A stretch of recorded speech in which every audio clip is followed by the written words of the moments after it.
Hi, my name is Margaret Euclid. I go to the University of Kentucky, and today I will be talking to you about my C3 analysis of Malone's Lansdowne.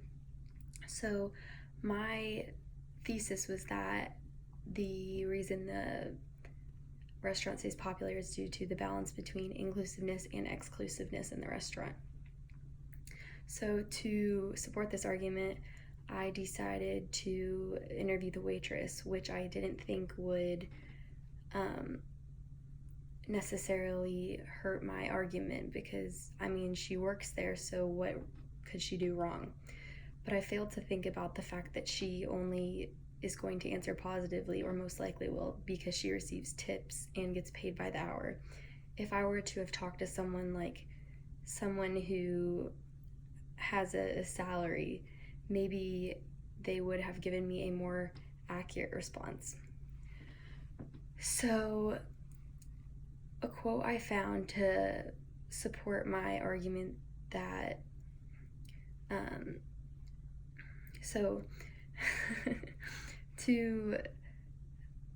when I was going and looking at this restaurant, I realized that I was only using my confirmation bias, which is a bias in psychology where a person only looks for things that will support their argument, which actually in turn hinders their argument. So, a quote I found by John Diba is that unless you're ready to have your ideas challenged and evaluated alongside other options, you shouldn't be the instigator in that scenario with others, which it's really just the first one, because a lot of someone not looking for the opposite argument is just them not wanting to have their ideas evaluated. So, a quote by Karl Popper says that if we are uncritical, we shall always find what we want. We shall look for and find confirmations, and we shall look away from and not see whatever might be dangerous to our pet theories. So, if you are not a critical person, what this quote is saying is that you will look for both sides of the argument. This experience brought me to the conclusion that I most likely did not think about everything that I could have to support this argument, and that I most likely was more scatterbrained or polarized towards my argument. So, when I was in the restaurant, I wasn't looking for things that were necessarily bad about how exclusive or inclusive the restaurant was, like the fact that the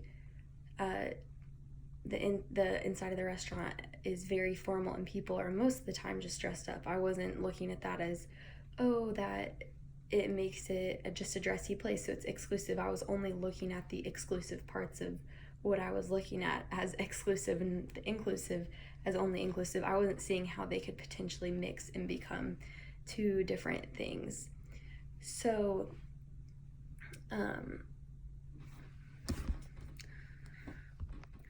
another quote by Leonard Mlodinow is that when we are in the grasp of an illusion, or for that matter, whenever we have a new idea, instead of searching for ways to prove our ideas wrong, we usually attempt to prove them correct. Psychologists call this confirmation bias, and it presents a major impediment of our ability to break free from the misrepresentation of the randomness.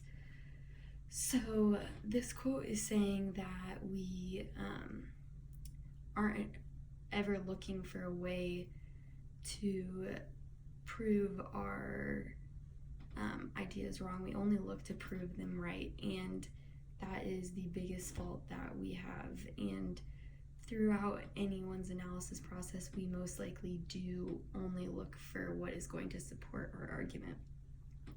So I have been going to this restaurant since I was really young. I've gone to a lot of birthdays there, and just a lot of family events. So when I walk in there, I just have a happy subconscious mood going in, and it reflects on the way I view the restaurant, because I view my memories as facts when I'm in there, and it in turn turns my arguments in support of the restaurant it makes it easier for the audience to read through and break the argument that I'm portraying.